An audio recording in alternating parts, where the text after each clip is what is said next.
So let's now complete the presentation with some the functions that are available in Scikit-learn for preprocessing and data analysis.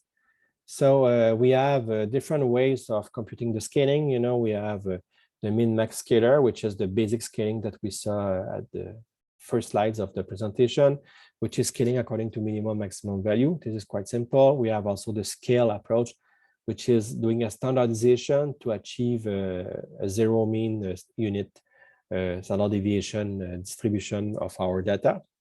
We can do some imputation by using the simple imputer, which is imputing values to a fixed thing for every variable. So we can use different strategies like using the mean, the median, the most frequent value, or constant, or whatever. So it is basically using values corresponding to these things for our models. Or we can use also some kind of missing indicators. So we can get a mask that is indicating that there are some missing variables in the dataset, and which are these missing variables.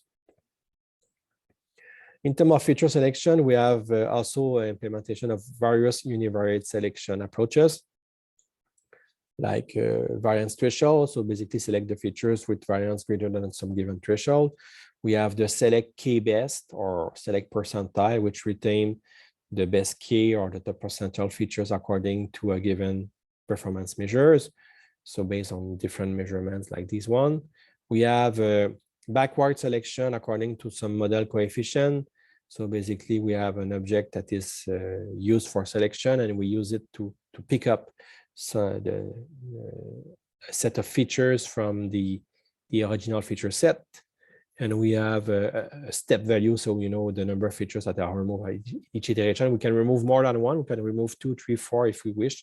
So that's possible also. So, and we have either using a number or a ratio.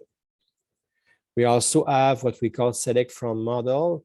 So this is basically to pick up features according to some coefficients. So for example, if we're using lasso or something like that, where we can get coefficients for each features, we can use that to select the features with the highest coefficients, for example, or the non-zero coefficients. In terms of PCA, these are implemented in Scikit-learn also. We have directly the function decomposition.pca. So there are many attributes. We can use this also to perform the whitening transformation. So it's not just PCA, it's also a whitening. So we can specify the number of components. We have different attributes that we can extract, like the components, the explained variance, and so on. Multidimensional scaling is also implemented with the function manifold.mds.